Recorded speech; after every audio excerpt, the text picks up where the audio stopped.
on this episode of Edge of the Web. I think email is kind of the cockroach of digital marketing, right? I think it was and I think even if there's some nuclear war that happens between Google and Facebook and Amazon, it's still going to be there, at the end of the day. Your weekly digital marketing trends with industry trend-setting guests. You're listening and watching Edge of the Web. Winners of Best Podcast from the Content Marketing Institute for 2017. Hear and see more at edgeofthewebradio.com. Now, alongside Tom Broadbeck, here's your host, Aaron Sparks. Well, welcome back. Hey, we're broadcasting from Edge Media Studios located in downtown Indianapolis, Indiana, where every week we're bringing you the latest information regarding trends in digital marketing as well as marketing influencers. You can check out all of our recent shows at edgeofthewebradio.com. We're powered by Site Strategics, your digital marketing pioneer specializing in the agile marketing strategy and execution. So if you're interested in what that means, it's really results-based, flexible marketing based on your needs as an organization, and be able to innovate and bring success to your door on a regular basis. So if you want to check out what we're doing at sitestrategics.com, go there. SITE strategics.com, and you can learn a little bit about what we do and schedule a call, either Skype or in person, and we'll give you an hour of time just to be able to unpack and see what we can see regarding your digital assets, and may even give you some action items for your success right then and there. So my name is Aaron Sparks. I'm the host of the show here, also founder and CEO of Site Strategics.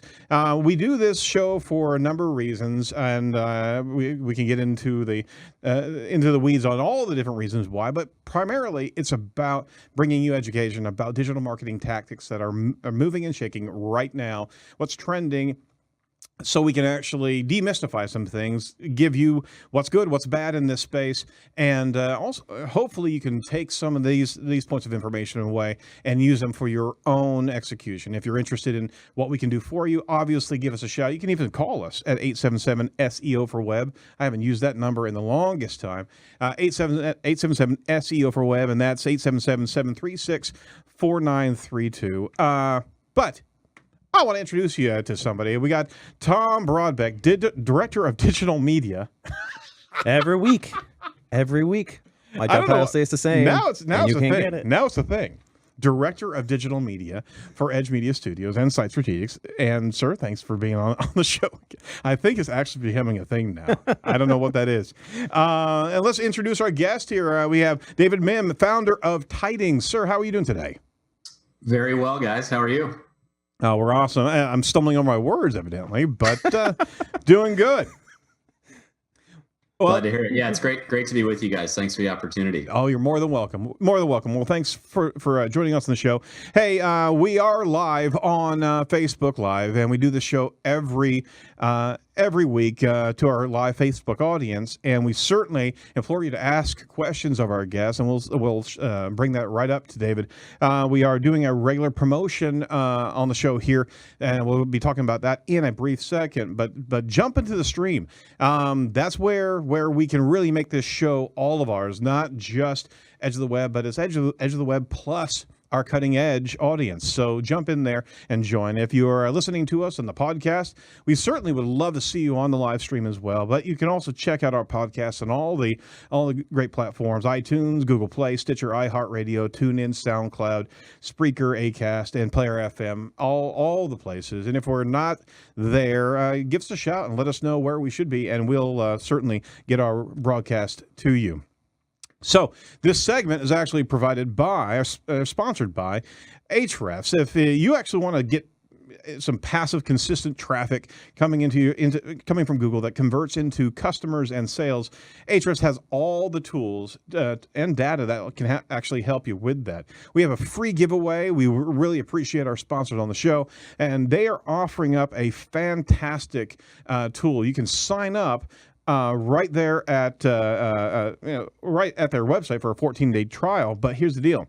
They're giving away on this show a free year membership to their tool set. That's $179 a month value, equaling well over $2,000. So leave your comment on this Facebook video, and we'll actually announce the winner at the end of the show. And the best comments are going to be picked for that drawing at the edge of the show So make sure that you're lifting and sharing as well, and even introduce that to some of your social media tribe because they could have a possibility of winning. Yeah, Ahrefs is one of my favorite tools that have an SEO tool belt, and I know David loves the tool as well. We were talking before the show. It's a great resource for backlinks, research backlinks. I remember we had one client, and he's got an onslaught of backlinks in the rankings dropped, and try to figure out why. Right. And some developer turned on a staging site, and so all these links were pointing to the site from this staging site, and we were able to pick the specific day that it started. So love this tool. I'm glad they're on board. Absolutely. Proud to be able to have them. So without further ado, let's take you through the latest digital marketing news. I was very excited to start my reportings. This week's trending topics.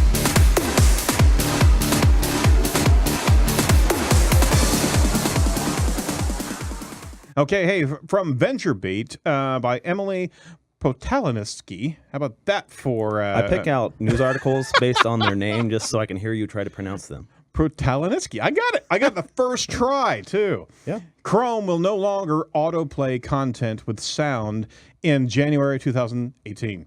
I think when I did give Google a standing ovation in my office when I saw this headline.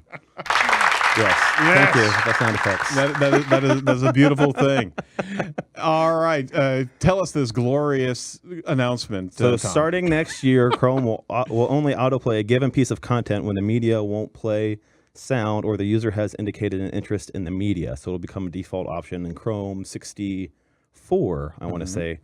The main issue is it's annoying to people, but here's what the representative from Google says. Company justifies this new approach by saying that while autoplay can make it faster and easier to consume on the web, unexpected media playback is also one of the most frequent user concerns because it can use data, consume power, and make unwanted noise while browsing. The side benefit, Google argues, is that these changes will also unify desktop and mobile web behavior, making web media development more predictable across platforms and browsers. Let alone the fact that, just the suffering of all the computers as they get turned into projectiles. Thrown across my gosh, that is infuriating. I'd say that's worse than pop-ups, to be honest with you. Yes, it's. I'm not sure what I was thinking here that this is bad news for pretty much every major news website that autoplays. But I don't think they care because they just want the views. Right. So their video is going to autoplay anyway without the sound. So I don't think they'll care one bit. But, I'm sure it's going to bug them because they've been honestly, Facebook led the way. Right. Well, they weren't going sound, but they were doing the autoplay. Facebook's doing the autoplay now too. My Facebook app, the default mute autoplay videos got kicked back the other way, and I had to go back and change it again. So curses. Okay. Well, thank you, Google Chrome.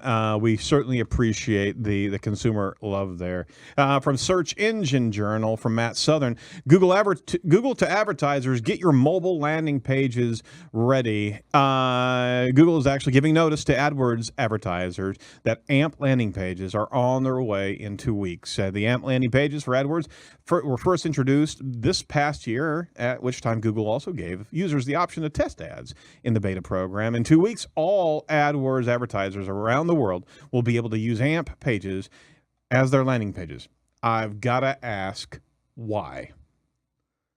It's their thing. I mean, it's. I can't control the graphics. I can't control conversion flow to the extent that I can do on a mobile and a responsive design. Right? Sure. Can't do it. But I mean, there's more and more functionalities being developed into AMP. I still not a fan, but I mean, Jim's got the GIF there. It just loads.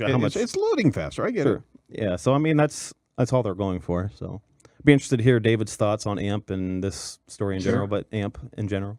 Yeah. Well, I go back to a line that Cindy Crum from Mobile Moxie presented at a conference, I don't know, probably 3 years ago, where she said Google wants to be the presentation layer of the internet. And man. I think, that's AMP. Yeah.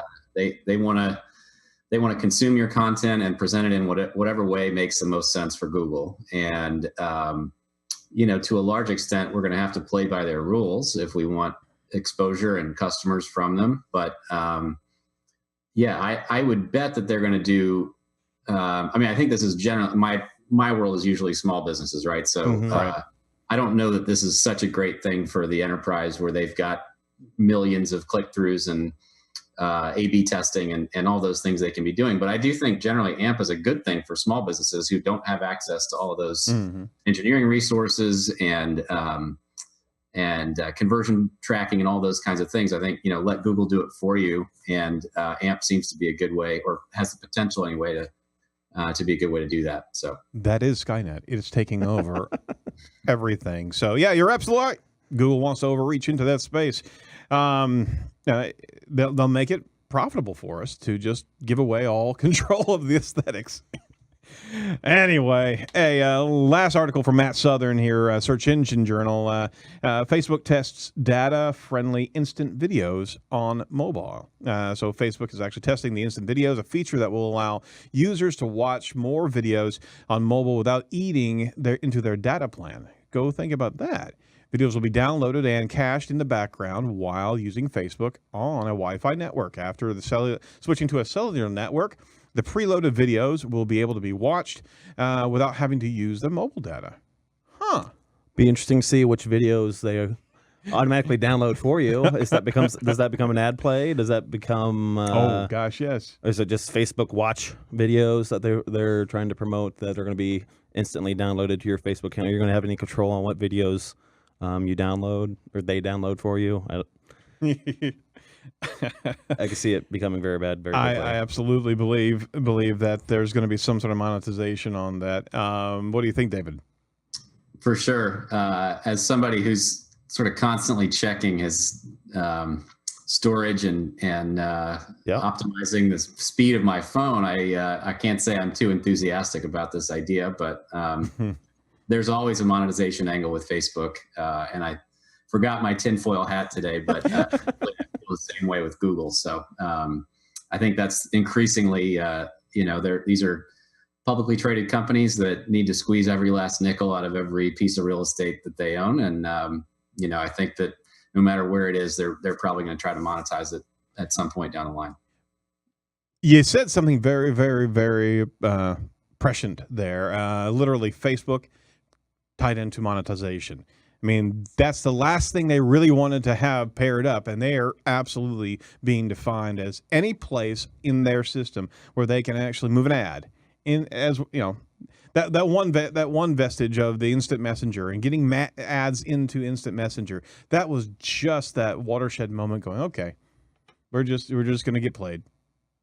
Yeah, I mean, look, they're judged based on how their, or at least the people in charge of the company are judged based on how their stock performs, and so they have to keep growing revenue at least a steady rate and predictable rate, if not a explosive rate. And their user growth, at least in Western countries, is naturally slowing down because everybody's already on Facebook, so they have to monetize more out of every user, and so it's just it's the way things are. Yeah. And I think we're just at the, Facebook is pretty heavily monetized at this point, but I think we're just the tip of the iceberg with Instagram and Messenger and potentially WhatsApp down the road. So I think that, those kinds of ads and monetization angles are going to work their way into those platforms too. No, I completely agree with it. Well, I mean, you can follow all the featured trending topics at edgeofthewebradio.com. You can see a lot of the news stories that come through Edge, as well as who we're talking about there at edgeofthewebradio.com. But first and foremost, let's deep dive into some information and some conversation with this week's guest. Now it's time for Edge of the Web featured interview with David Mihm, founder of Tydings. All right, so for our listeners and our watchers, David Mihm is the founder of Tydings, a new platform for small businesses to create email newsletters. Well, there's a lot of those out there. Yeah, I understand that. In 2012, he sold his former company, getlisted.org, to Moz, and he also is the co-founder of the local university conference series. But Tydings is a very unique email newsletter creation tool, and I'm going to ask David, can you give us a snapshot of Tydings and also give us a bit of your history, if you would? Sure. I appreciate that intro, especially those graphics. That's about the fanciest intro I've ever had. Feel like a rock star, man. Tydings, the idea is that we essentially pull in all of your existing social media activity, which, as we were just talking about, Facebook is monetizing more and more and cutting the organic reach of that activity. Mm-hmm. So we kind of pull that automatically into a branded email newsletter and augment that social content that you've already been posting with other content that is being shared in your industry on social media. So, articles from popular blogs and news stories and exactly the same kinds of stories that you guys are just talking about within the search industry. So we pull all that into an email newsletter, allow you to connect to your existing email service provider, whether that's MailChimp or Constant Contact or SendGrid, connect with one click. And basically the idea is to be able to send a weekly or a monthly newsletter in a matter of minutes, as opposed to the hours that it used to take me to send my own newsletter manually. So that's really the idea, is kind of a pre-built newsletter that you have full control over in terms of content and editing and all that stuff, but really kind of gets you started and hopefully moves the newsletter, off the, hey, this is something I should be doing, but it takes too long. And, you just never get around to it, to something that's, okay, this Tydings has it taken care of for me. All I have to do is review it and send it. So that's the idea. Absolutely. It's a fantastic tool. And I just got to give my own personal observations. As soon as I saw you coming up on the show, I said, all right, I'm going to check this out. Jumped in there. And it literally was within a minute. I've had all the content from our social media pieces that we are regularly moving out. And branding was so easy to be able to dial in. It's like, all right. this is something special, because it is arduous, right? It is arduous to be able to pull all this information together, and you're already broadcasting about your culture, about your brand inside social media, repurposing it in such a simple way. I mean, I've never seen it like that before, and I'm not not trying to stoke you up here, but it was just too cool to be able to see how easy it was to go through the system. So kudos to you for awesome, man. pulling all that appreciate together. It. That's definitely the idea. So your social media posts on Facebook are somewhere between 2 and 5% for the average page, and the average open rate for email is 20% plus. So you can really get much more visibility by sending a newsletter. It's the mechanism that email is the mechanism by which most consumers want to consume content from brands. So you're kind of, hitting the best of both worlds in terms of deliverability and satisfying your customers. Go ahead. I wanted to ask where the idea came from. How'd you come up with that? Well, as you guys mentioned, I was with Moz for 3 years as their director of local strategy and sort of helped build the Moz local product, which is centered around local listings. And I've been in the SEO world for, 12 years probably at this point, plus or minus.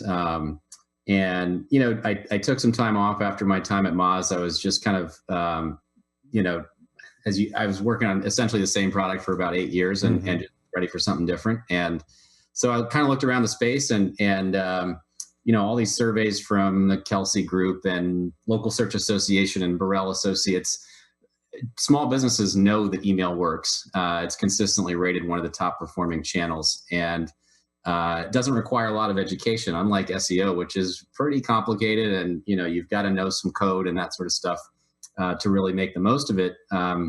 There's not really an education component around it. I think most business owners know that an email newsletter works and it's something they should be doing. But it's not, it takes a lot of time, and it's there's this mental hurdle of, gosh, what do I write about? And, how do I make sure it's something my customers want to read, and all those sorts of things. So, I started sending my own newsletter during my time off, and I'd never sent one before in 12 years of being in digital marketing, and was blown away. I mean, my open rates even today on my diminutive newsletter, a year and a half or 2 years after starting, they're still over 40%. And so if I think about, I'm sharing great content, it's my point of view about what's going on, kind of exactly like the opening segment of the show. And it's just an amazing way to stay in touch with people in your network, on a regular basis. And so, if I thought about the blog posts that I used to write, those might get 100 or 200 people, checking them out in a week. And my newsletters, get way more than that every single week. And it's something that's easy for me to, stay consistent with. And so, yeah, I started to see how powerful that product was, potential product was, but it was taking me literally an hour and a half to 2 hours every week, every time I wanted to send it. I thought there's got to be a better way to do this. I'm repeating the same steps every single time I'm sending this out. How can I turn this into a product that will benefit not just me, but hopefully small business owners everywhere? Absolutely, and it's also mobile friendly, so you've got a responsive design to it, which is completely necessary in today's marketplace. Fantastic, because you're also tying into, if you're pushing into social, and you also have the ability to do custom content right there in the app builder or the newsletter builder. But it ties into, if you're constantly pushing out good social media, you're seeing what's engaging, what's not. You can control what gets into that newsletter. It's just not an automatic feed. You can select the different most recent updates, and you pick the ones that are most attractive, that got the best response. You pack it up, move it out, and it's so easy. Oh, great. I'm glad you feel that way. Yeah, definitely. As I said, that was the goal. And we're obviously looking at, additional features to add and layer in over time. But I really feel good about where the product is right now, 6 months after launching. So I got a question from our audience, our Facebook audience. Ellie Vita, does Tydings support nurturing features based on behaviors within the newsletters that it compiles? Right. So we don't do that sort of CRM type stuff. We integrate with email service providers, as I said, like MailChimp or SendGrid, and they tend to track who's opening and what links they're clicking on and those sorts of things. Right. So we will pull those analytics into Tydings over time. We just don't have that feature within the product itself just yet. But I don't know that we're going to get into this sort of pure CRM space the way that Eli is maybe asking about anytime soon. I think we're more likely to integrate with a company like HubSpot or Aweber, and one that we've talked to already actually is Drip. Mm-hmm. And they're aware their API right now doesn't allow for sending HTML through the API. And as soon as they build that feature, we'll have that integration worked out. So it's definitely, it's something that's been on my mind, since I started the company. And it's just a matter of, kind of getting around to each integration with the popular CRMs. Very cool. Well, Eli, good question, and you're in the running there for our Ahrefs giveaways. So anybody else who's watching, make sure that you throw in your questions there, or Eli's got it. All right, so fantastic tool set, fantastic product, and I certainly want to tell our listeners and our watchers where to get it. What's the URL for the website? Tydings.com. Should be pretty straightforward. How did you pick up that domain? For sure. Well, I had some help from a friend here in Portland, Todd Mintz, who's done a lot in the domain space. And it happened to be a domain that was owned by a guy who just wasn't using it anymore. It wasn't a squatter or anything like that.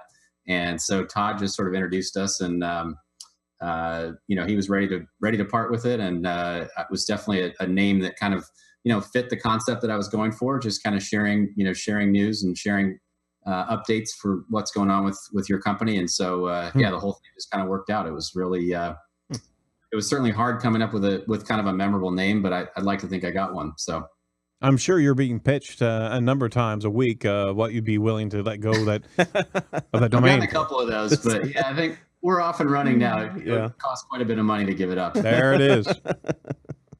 Okay, so David extended the challenge.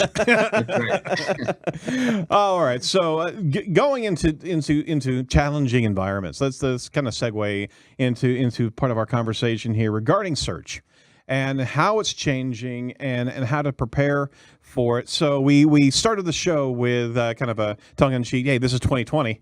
Best get your ducks in a row here, and we also brought along the news story about Google really wanted to be that design interface, that graphic layer of content between its consumers, and we got to remember that it's focused on its consumers. They're not yours yet.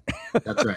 Yeah. And how you play in the Google sandbox. So can you give us some ideas regarding how to prepare for the search in 2020 and what you envision it being?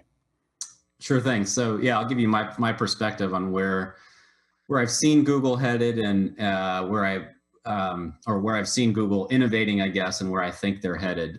So obviously, I think people are at this point aware of just how powerful featured snippets are, and in local search anyway, which is again my background, the knowledge panel and 3-pack results. And so I think the traditional, again, at least when we're talking about local small businesses, the traditional organic results are just continue to get pushed further and further down the page, Right. and on a phone further and further and further down the page, where there's sort of less vertical real estate available. So I continue to think that organic visibility, while the winners who get those featured snippets or who get those knowledge panels, they're going to win even bigger than they ever have because of how dominant those interfaces are.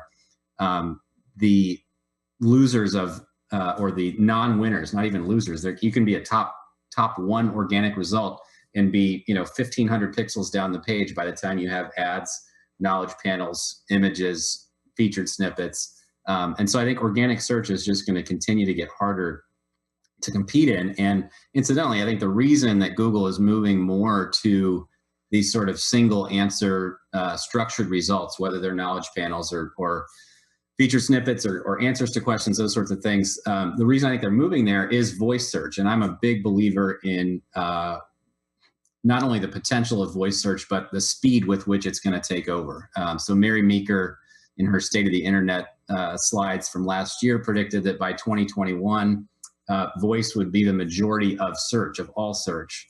And so you have to think in the next couple of years, even by 2019, it'll probably be a plurality, where a third of all searches are going to be done through voice. We've seen Echo has really taken off from Amazon. Yep. Google Home, Google Assistant are really taking off as well.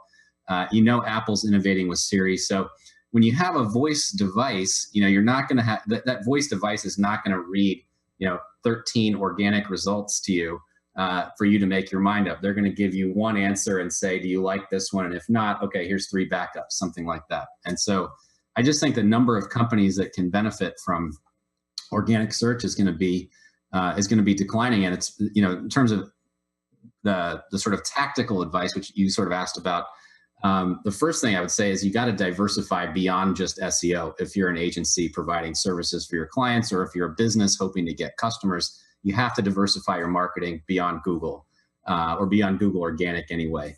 And so that's kind of my suggestion number one. Suggestion number two would be, in addition to those sort of featured snippets and knowledge panels, we are seeing Google monetize more and more. And so I think you've got to get better at AdWords. Yep. And you've got to start looking at the way Google is bringing ads into organic results with some of these home services ads, where they sort of blend the local listings with paid advertisements. AdWords Express is their sort of very small business focused product that's gotten a lot better in the last couple of years. And so I think to be aware of both this trend of knowledge panels and featured snippets on the one hand, in terms of organic display, and then paid display, not only taking up more real estate, but the kinds of results that paid is showing. Those are the 2 areas that I'd start paying attention to as an agency, and starting to think about what the implications might be for my business model. Well said, sir. Well said. Yeah. You mentioned home services. I didn't put this in the rundown, Aaron, but the home service ads. Can we break that down a little bit and kind of explain? We've talked about it in the past, so we didn't really have a name for it. But I've seen the home service ads here recently start to pop up. We were talking about with the insurance quotes instantly. Kind of break that down for our audience and what that is, and Sure. where we're starting to see that more. Yeah, so this has been a pilot that Google's been running. I couldn't even tell you how long it's been. It's been probably at least a year. So at least sort of mid 2016, they've been running this pilot. It's been available historically in I want to say San Francisco, San Diego, and Austin, or something like that. They started out in 3 cities, and it was very specific industries like locksmiths and HVAC professionals and plumbers and those sorts of very targeted home services. And incidentally, I think one of the reasons that they, in addition to obviously monetizing more real estate, these are categories where Google's had trouble with spam. And so how do you combat spam in an industry where you have all these fake listings and malicious, sort of hijacked listings and those sorts of things. How do you combat spam? Well, you make it cost prohibitive. You put the barrier to entry at a check to Google or a credit card swipe to Google. And at that point, the spammers have no choice but to either give up or to pay. So I think that's one of the reasons that they've done this, is it's a way for them to vet local listings in heavy spam categories. But basically what it is your regular Google My Business page goes through this sort of verification process where they check your business license or, whatever. They have various human levels of review. And then you have to basically pay for placement beyond your sort of static listing. I mean, if somebody types in your business name, I don't think Google's charging you for that yet. But if somebody types in something like, air conditioner repair or HVAC installation or something like that, those generic discovery keywords, basically you get a blended result now, which is this local listing from Google My Business, but only the people who have been vetted and approved by this home services plan and are committing to pay Google on a cost per, I think it's actually on a cost per lead basis. So yep, there it is. I think we're going to start to see more and more of these kinds of sort of hybrid ad units where you start out with an organic listing through Google My Business, which again, I think will show up for your business name no matter what. But if you want to get more customers beyond the ones that you've basically already attracted because they're doing a specific search for you, I think you're going to have to start paying more for programs like this in insurance, in car dealers, in real estate, in law. I mean, there's any number of categories. You can just see Google kind of going down the list, and where there's very easy sort of documentation around who's been vetted by industry groups and that sort of thing. I think it'll be very easy for them to start monetizing those queries. If you remember, I'm sure you do remember, about 16 months ago, I think, it was seen that they were testing out a conversion play inside of in the Google local space, where just briefly we were seeing a quote functionality happening of get a quote prior to any visibility. I mean, you still had some local listings, but you had in the real estate the ability to inquire on the pricing of a particular service. I think it was HVAC, if I'm not mistaken, or maybe plumbing, right? And it disappeared. I don't have a recollection of it coming back around here recently, but the home services area is absolutely the frontier in which Google and the respective services would be able to roll out that inquiry. Okay, Google, I got a leaky or I got a busted pipe here, and Google coming back with, would you like to get a quote for the services? Yep. Right then and there's a play that they're going to be entrenched in to be able to govern that transaction, right? Exactly. So yeah, through voice search, I mean, it's the natural place for them. They're not going to, that there was that weird ad from Beauty and the Beast that was interruptive, right? If you ask Google a question, like, we'll have your answer for you in 2 seconds, but first go see Beauty and the Beast on Friday at 5 o'clock. Right? That's totally interruptive. That's not going to, Amazon will kill that very quickly. But if you're thinking more in terms of how is Google getting between the customer and the provider as sort of a transaction gatekeeper, I think that's where they're going to monetize voice. So it makes total sense for them to kind of get in the middle of that on mobile right now, or even on desktop. And by the way, so we haven't seen that roll out in too many categories, but the ability to book directly from a Google search result has been around in the hotel space for years. And those slots are largely paid, if not exclusively paid. They've just started to roll this. Well, they've had the open table integration for restaurants for years as well.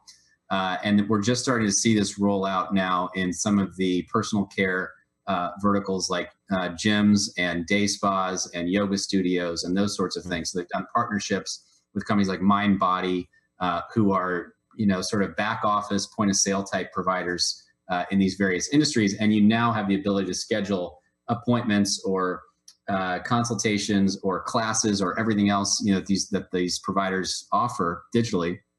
You can now schedule those directly from the knowledge panel. So I think as Google develops more and more partnerships with companies like this, and in the medical space, there's any number of sort of medical platforms they could integrate with, like MyChart and those sorts of things.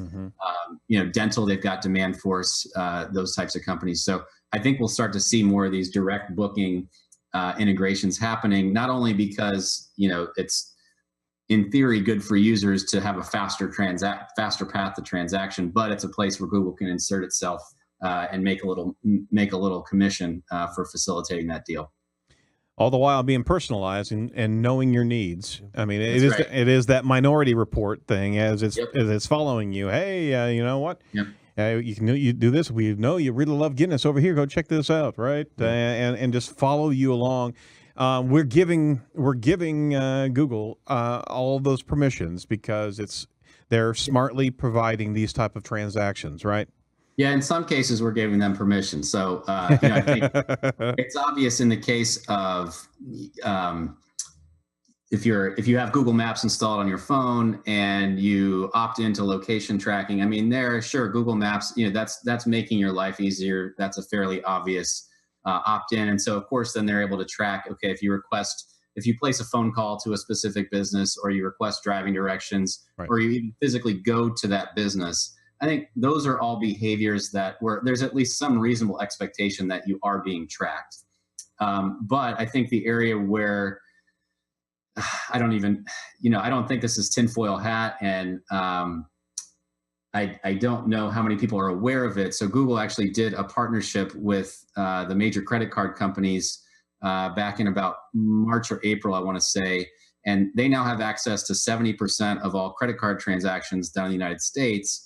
And that is not an opt-in. That is not an opt-in program. That is something that is just happening by default. Wow. And so that is something that, again, allows them to close the loop.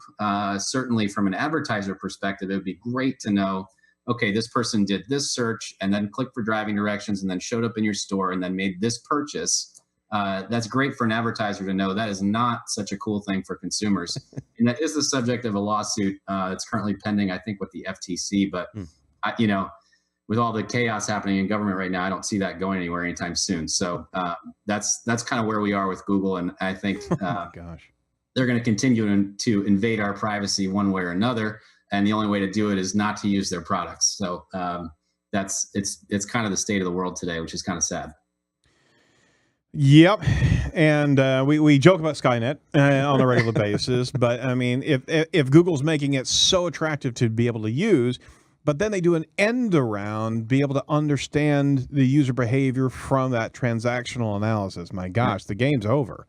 Yeah. Well, and to be fair, to be somewhat fair to Google, their biggest competition, who I think is Amazon, owns all that data end to end already, right? So Amazon has kind of won the game, or at least so far has won, let's say, the second quarter or first half of the sort of frictionless transaction through voice. I think Alexa is really well positioned for that.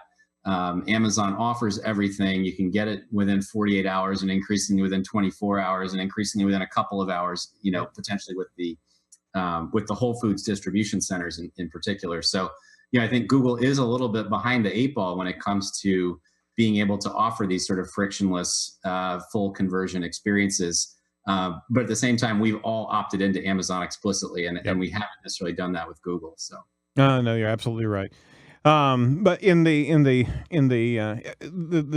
game for those organic small businesses that are trying to compete with these large scale initiatives to be able to get to that consumer and reduce the options, you're seeing that SEO and that organic play is getting marginalized. It's getting smaller, right? Exactly. Yep. So that's one of the reasons that I decided to focus on email for my next venture was email is a channel that you own, and so you're not renting a Facebook page or you're not renting a Google My Business listing. You own your customer list, and I think there would be some pretty significant blowback from both consumers and from companies if Gmail all of a sudden started to censor emails. I think they've done that to some extent with the sort of tabs within Gmail, but we haven't seen that impact open rates a huge amount. I think, as I said, consumers still want these kinds of informational emails, and so I think email is kind of the cockroach of digital marketing, right? I think it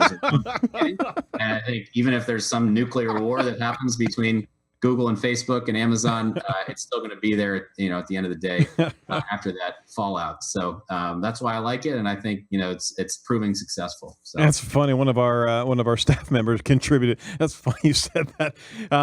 Jared Jewett, our marketing manager, says email marketing kills for enterprise too. Email never dies. Right. Yeah. So the potential cockroach of the Skynet Google realm is email. That's fantastic. Well, we certainly want to give a shout out to our new sponsor. Briefly, we want to talk about Page One Power, your solution for custom link building campaigns. In addition to their manual link building campaigns, they also offer technical SEO audits, link building training courses, and enterprise solutions. Page One Power works hard to make sure that your business has the best online visibility possible on Google and beyond. So they are driven by their industry-leading innovation, which allows them to tailor-fit a campaign to match your needs. So for Edge of the Web listeners, you can save 10% on the first campaign by going to pageonepower.com/EOTW and tell them a little bit about your link building needs. Also tell them that you heard us on Edge of the Web. But by the way, we already know if you go there. So so fans of the show, go there, check it out. We really want to show our sponsors, our new sponsors, some love. So Page One Power, real people, real links, and real results. And they have a great webinar series that they do on a regular basis. And we're looking to try possibly to get on one. We just haven't figured out a time to schedule one that works for both of us. Sure. But look for that coming in the future too. So sign up for their newsletter, for their webinars as well. Excellent. Jumping back into search, and thanks for holding on there, David. Last December, you listed a few of your predictions for 2017. Towards the end of the talk, you actually talked about how agencies can adapt. Yep. The first point that you make in that is featured snippets. What did you see happening with featured snippets, and how can small businesses and medium-sized businesses take advantage of that feature? Yeah, so I think it's still an emerging area for sure. And that's why I think it's one that I'd start paying attention to now. The visibility of these featured snippets is clear, and I think that there's still. I think Eric Enga from Stone Temple Consulting had a great line earlier this year. He said it's easier to go from position 6 to position 0, i.e., a featured snippet, than it is to go from position 6 to position 5. Right. Yeah. So the level of competition to get these featured snippets is considerably lower, and the payoff is so much greater than just a minor improvement in organic ranking. So that's why I think I think it makes sense from an ROI perspective to really start paying attention. How can you get either your agency or your clients into more of these featured snippets? So Dr. Pete is a great guy to follow for featured snippet research. Eric Enga, who I already mentioned. And I think it's largely a question of, okay, what are the opportunities within search, within keywords essentially that aren't showing featured snippets right now, but very well could be. Right. And what are the keywords for which you're ranking well organically, but somebody else below you has sort of leapfrogged you and gotten that snippet? And what snippet should you be trying to claim, right? And so those are the two areas that I'd really start at a tactical level. Those are the ones I'd really start trying to optimize. And Dr. Pete has all kinds of great research around, the kinds of snippets that Google's returning, whether they're paragraph text or bullets or tables or those sorts of things. So I would definitely just start following him and get your hands on as many of his presentations as you can in terms of thinking about where to go with snippets. Absolutely. He's been on the show, and we're big fans of Dr. Pete. He was hilarious as well. He is a very dry sense of humor. I know, man. What a wit, though. What a wit. Yep. So that's fantastic. That's rich information. Very good. Oh, very sorry. Good. I'm so sorry. I had a question about the snippets here. It's one thing that's always kind of bugged me, and you mentioned it there. The 6th ranked person can rank for that featured snippet. Don't you think that kind of dilutes the value of Google there? Because potentially, but I think it actually. So another sort of macro trend that I see happening, and increasingly I think will sort of accelerate, is the democratization of links as a ranking signal. So if you think about it, maybe 1 out of 10,000 people has ever created a hyperlink online, right? I mean, it's an incredibly small set of people that wields enormous influence over the web, whether they know it or not, or use it for good or evil. Mm-hmm. But the number of people who, for example, have left a review of a business, or clicked for driving directions, or visited a small business, right? That you start to kind of get more and more and more, a wider and wider and wider sample set. And I think those kinds of ranking signals, I think, are going to play more of a role in the future. And so when it comes to featured snippets, again, I think that the position 6 as a featured snippet, right? I think that also plays into this trend of sort of democratizing who gets a chance to get visibility at Google. The first 6 organic results are, primarily driven by backlinks, in my opinion, still, whether it's anchor text or, we can talk about all the various factors there, but links still play a very large role in organic rankings. And so, but if website number 6 or web page number 6 actually does answer the question better than website number 1 for this specific question, I think that's great. I think it's great for users, and it encourages businesses to produce better content and more specific content for problems that searchers are having, as opposed to just sort of marketing BS. It's intent-oriented marketing, and it's that buyer's journey mentality that keeps. It's pervasive now. And the engines and the designers of the engines realize that that's the consumer play, and that is the smart play, because it's what the consumer's looking for. They're not searching key phrases. They're searching with an intent to transact in one way, shape, or form. To be able to find out information, find out a location, know how to do something from an FYI type of do-it-yourself type of thing. All this is just smartly moving towards what the consumer is looking for. Now, that's going to be a whole competitive realm there after a while. So those additional ranking factors that you're talking about will be certainly working into the system at a higher rate as more of those rich snippets try to compete with each other, right? Right. For sure. I think, I think there's going to be a wider range of signals that Google's looking at, in addition to who's answering the question the best. And I think that will, again, I'm not encouraging anyone to stop their link building campaigns today by any stretch. I just think there's going to be more signals that Google's going to be looking at in the future. Oh, that's fantastic. Well, talk about signals and talk about taking advantage of different changes in Google. Can small businesses really take advantage of the AI technology, RankBrain, that's rolling through Google right now? I mean, RankBrain's in place, and it's certainly providing that new factor of relevancy. Can small businesses target tasks that can actually affect RankBrain? Sure. Well, so I guess generally I tend not to worry so much about the mechanism by which Google is ranking various things. I would pay more attention to the outcomes, right? If you undertake a specific tactic and it works, that's more my interest area. And I think whether it's AI related or, however you kind of frame the RankBrain sort of algorithm at Google, the one area that I would encourage local businesses especially to focus on is reviews. I see reviews playing as large a role as they ever have today, and I think will play an increasing role in the future. And it's not just the 4.5 star rating at Google and a 5-star rating at Yelp and a 4-star rating at Facebook. Those obviously ratings and the number of reviews play a role. But increasingly, I think, and this is maybe where RankBrain and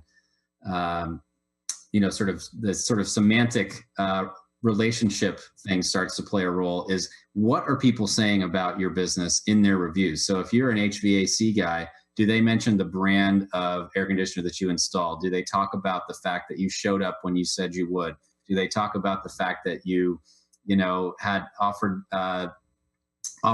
square payment on the spot? Those kinds of things. And so if somebody is then searching for a very specific, I need emergency installation of a Crane air conditioner, right? Mm-hmm. Where is Google going to get that information? That information, largely small businesses are bad about talking about those services in that level of detail on their website. But consumers who are leaving those reviews, I think, are an incredibly valuable source of relevance information for Google's algorithm. So if I were a small business, that would be the place I would focus, is getting more reviews from more customers who are more specific about the kinds of things that you as a business are providing, whether on a service or a product level, either one. Fantastic. The challenge there is anything can be exploited, and all of a sudden you have those brands feeding their consumers exactly what to say. Sure, and that's not a good thing either, because I think that's going to be pretty obvious if you overdo it. Yeah. But I think you can certainly prompt users, and there are plenty of review generation products out there. You know, my buddy Mike Blumenthal runs Get 5 Stars, or co-runs Get 5 Stars. Grade Us is another good platform, you know, similar, but they sort of prompt you with questions. Well, what did we do particularly well? You know, what service did you have provided today? Those kinds of things as prompts are a very different proposition from, you know, please mention the name of, you know, those kinds of very direct messages. And I think you're going to get more natural reviews that way. The interesting question to me, which I actually highlighted in, it was last week's newsletter that I send out. Increasingly, bots are writing very compelling reviews that are indistinguishable from human written reviews. And so I think that's maybe the area of concern if you're Google or Yelp or Facebook, is how do you evaluate what a real review looks like? And especially without a lot of signal out there. I mean, there's plenty of reviews on Yelp, for example, that get filtered because the user doesn't have a lot of other reviews built up. But if it all of a sudden becomes easy to start sprinkling review here, review here, review here, review here, all of a sudden it looks like a real account, but it's totally a bot. I think that's a very difficult thing for these sites to try to combat. Skynet against Skynet. That's right. Hey, finishing up with your article that we were referencing earlier, you said it would be more difficult to get SEO traffic, and we need to develop a competency in cheap, quickly deployable AdWords campaigns. So why do you think this will be? Well, I just think because Google's going to be monetizing more, right? So we talked about the home services ads. We didn't talk about the fact that, you know, there's now 4 ads above the fold, you know, for pretty much every search, just traditional AdWords. We're seeing all of these, I don't know, exact extensions of various kinds, right? Whether that's site links or your address showing up, or click to call, or the stars from your various seller profiles. So I think that somehow not somehow, but the agency who figures out how to connect all of those things and deploy it very, very quickly so that they don't have to pass a huge overhead onto their clients. I think increasingly those are going to be the guys that win in this space. The concern is that Google actually starts doing all of that themselves, right? So I mentioned AdWords Express has gotten quite a bit better over the last couple of years. And some of the AI that they're doing there around what keywords convert the best at the, you know, various cost per click levels. I mean, the biggest data owner on the internet is not an agency, it's Google, right? So Google is probably going to be able to A/B test these things better than any agency, no matter how many clients they have. So that's why I say generally, I think while I think that the sort of diversification into low cost, quickly deployable AdWords will benefit you in the next year to 3 years. Long term, I think Google and Facebook largely will potentially eat that market for themselves. So that's why I say it's important to diversify into different channels that you own as opposed to rent. There it is. So your last point in that article was start positioning yourself as more than a search agency. So what can agencies do to be able to diversify, like you're saying? Yep. So I think Mike Blumenthal and I talk about this topic fairly regularly with our Street Fight magazine column we do every 2 weeks. And I think the real, first of all, you have to start by, rather than just selling a certain service or a particular product down a customer's throat, I think you have to put yourself in the position of your customer, the small business owner or e-commerce owner or whoever it is, and figure out where their pain points are. And increasingly, if you look at the number of various platforms that people have, they might have WordPress and QuickBooks and Shopify and MailChimp and Facebook and all these other channels, right? And so I think integrating these channels and helping small businesses make informed decisions about which ones to choose, which ones are working, helping them learn about their customers and how their customers are interacting. I think it's the service and sort of the integration of this incredibly fragmented landscape that I think is really going to provide value in the future, because I think largely these platforms themselves are going to pick off that low-hanging fruit of, whether it's ads or CRM or those kinds of things. I think these platforms themselves are going to do a much better job of that. And you as an agency, I think, can really still provide value around erasing the pain points of friction and time and confusion, as opposed to, again, marketing a very specific thing in a very specific channel. Oh, that's fantastic. Let me ask you one quick question, David, and I put the call out for any other questions to be delivered to you. But what bugs you about your industry? I mean, you've got a really good vantage point, and you've also obviously diversified yourself, moving out of local search into the email realm, and I think that's a smart play. What bugs you about your industry right now? Sure. Well, I guess nothing really bugs me. Nothing keeps me up at night, I guess, about my industry. I've met so many great people over the last 10 or 12 years. And I know you guys asked me this question via email beforehand, and I don't even remember what my answer was. So I'll just kind of tell you what's coming to mind right now. But the two things are, obviously not so much in sort of the traditional SEO industry, but there are definitely bad elements, bad actors within SEO who take advantage of small businesses. Whether it's through lack of knowledge or any number of ways, but essentially snake oil salesmen are selling something and marking it up 1,000% or whatever on their actual cost. I don't have much patience for those kinds of folks, and I think it'd be nice to see especially Google kind of start taking a little bit harder crackdown on those kinds of companies who hold Google My Business listings hostage, or those kinds of things, which happens way too frequently. So that's, I guess, one thing that bugs me. And then, not in terms of necessarily bugging me, but something that has surprised me is the very sort of tunnel vision of a lot of agencies around. This is what we do. We do website optimization, and we do link building, and we do AdWords, and that's kind of our thing. Without taking this a little bit more holistic view about what are the channels that can really help this business, and where to maybe we can't actually do those things, but we can find a partner who can help them in a given area that we don't actually do. And so I guess I'd like to see a little bit more, a little bit broader worldview from SEO agencies in particular, and I think that'll benefit not only their customers for sure, but also it'll benefit their long-term business prospects because of all these other things that are happening that we just talked about. No, you're absolutely right. And I don't know if you may very well know more in this space, but just the existence of an SEO agency anymore.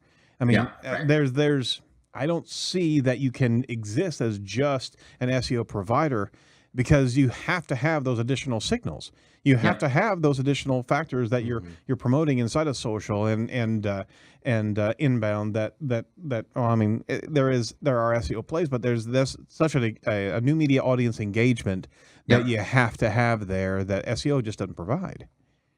Totally. I think unless you're working with very large companies on a purely sort of technical SEO type basis, where that's really all you can focus on, I think that that's certainly a viable business. There's plenty of great companies out there that are very focused and very good at technical SEO for large sites. That'll definitely still be around, but I think generally, you said it. I mean, you have to have a more holistic view of search, social, email, even direct mail, right, is now, with as expensive as clicks are getting on Facebook and Google. I mean, if you can apply some of those same demographic learnings from what campaigns are performing there, get into direct mail marketing, because it may end up being cheaper for you in the end. So I think, this more holistic view will, as I said, benefit not only your customers, but also your agency in the long run, if you can get in there. The flip side of that is I do think, I did it myself. I sort of went very, very specific into local search as my sort of area of specialty. And I think if you can do that in featured snippets, for example, or image search or video optimization or whatever, and really make a name for yourself or your agency as this great expert in a particular discipline, well, at that point, you can then partner with larger agencies without that specific knowledge. And that can bring you a lot of business that way as well. So I think there's sort of two ways to tackle it, but I think without this wider, at least initial frame of reference, you might struggle to get sustainable business in the future. Great to hear. I certainly want to make sure the site strategic staff hears that as well, because that's one of our pursuits of what we've done, and we built our studio and be able to develop this type of broadcast to be able to differentiate ourselves in that space. So that's fantastic. Hey, what excites you about your industry? I'll give you the converse question there. Well, I think it's a very dynamic space, and I think largely. I can't think of too many industries that change as much as search and digital marketing certainly have done over the last 10 years. And I think, as I said, I'm very excited about voice. I'm excited to see how behaviors evolve as the technology improves in voice. And I think that's, you don't really necessarily, the Yellow Pages was around for 100 years with very little innovation. And that would be an incredibly boring industry to be in, I think, if that's all you did. But digital marketing changes, you guys have this podcast, right? It's like there's never a shortage of content to talk about, on this show every week. So I think that's probably the most exciting thing is just how dynamic it is. And especially, as I said, with voice, I'm particularly excited to see where that goes. Oh, David, thank you so much for your time today. It's been a pleasure speaking with you. Great. It's been really fun. Thank you. Well, we got one fun thing that we want to... I want to hear about this. We want to hear about that. You've been mentioned on the front page of the New York Times before, but for something completely unrelated to digital marketing. So we've got to hear this. What's the skin? I was wondering if this is going to come out. So nothing bad, but so I ran a college basketball website back in college that sort of predicted where teams would get seeded for the NCAA tournament. And this is actually how I got started in SEO, believe it or not. So I put out this site on my college webpage, which of course was a .edu domain. Knowing what I know now, probably made a little difference. And so I put it out, and it was really just like it was a conversation starter for me and my buddies to kind of argue over, right? And then I don't know, it was kind of halfway through the season, and I get this email from some random Gators fan or somebody like, hey, why do you have the Gators seated here at the 7 line? Everybody else has them on number 3 or whatever. And I'm like, well, here's why. But I'm really curious, how in the world did you find this site? And he goes, oh, you're ranking number 2 on Yahoo for NCAA tournament predictions. I was like, oh, okay. So anyway, so I kind of built a little bit of a brand around these predictions. And sure enough, out of the blue, I get called by the New York Times, I don't know, 2 days before the selection show back in 2004, maybe. And so they came out, did a photo shoot and everything else, and front page on Sunday morning for selection. It was pretty crazy, but nothing related to digital marketing or anything that I'm doing today. So, and he's also a golfer. We were talking a little bit before, so I didn't get asked, have you shot a hole in one? I got my first one last summer, actually. So it was a long time coming. I've certainly played enough rounds. So what was that? What was the length of the hole and the club you use? 182 yards, a little downhill, 7-iron. So wow. Pretty solid. But I'm actually I'm more proud of the fact I actually have 2 double eagles, which is even rarer for most people. So that's even had I not gotten a hole in one last summer, I could have died a happy man. So a double eagle, Aaron, is a 2 on a par 5. I thought it was a 2-headed eagle. So he got a 2 on a par 5 twice. Ah, I see. They have to translate this to me because well, okay. As I mentioned, Mike Blumenthal is one of my great friends, and every time we bring up a sports analogy, it's an extra 3 minutes to explain. I can go Hogwarts with you. I can go Lord of the Rings. Yeah, I had to dump that short-term memory at some point in time, or that long-term memory, whatever it was. All right. Well, is there anything that we can promote for you today, David? Man, I just love people to check out Tydings. It's a free trial, and certainly it's a fairly new product as well. So I'm really interested in getting people's feedback and how we can make the product better. If there are agencies that are listening, we just launched an agency platform about 3 weeks ago that you can actually white label the whole product and sell it to your clients as your own. So if that's of interest, check out our agency page on Tydings.com.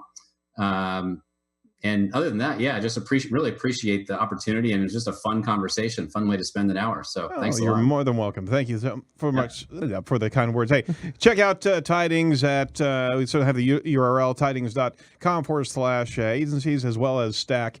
Twitter handle, Tydings CO, Facebook, Tydings CO, LinkedIn, Tydings, and Instagram, Tydings Company. You're doing fantastic work there. We certainly want to, well, go ahead. No, I was going to say, in the Stack link that you have, I forgot about that. Yeah, so Tydings.com Stack. you want to know kind of my perspective on the sort of evolution of a small business, or what should be the evolution of a small business's marketing channels. Tydings.com/stack has a graphic that I spent quite a few weeks on actually putting together, and we'll continue to kind of improve and evolve that over time. So check that out.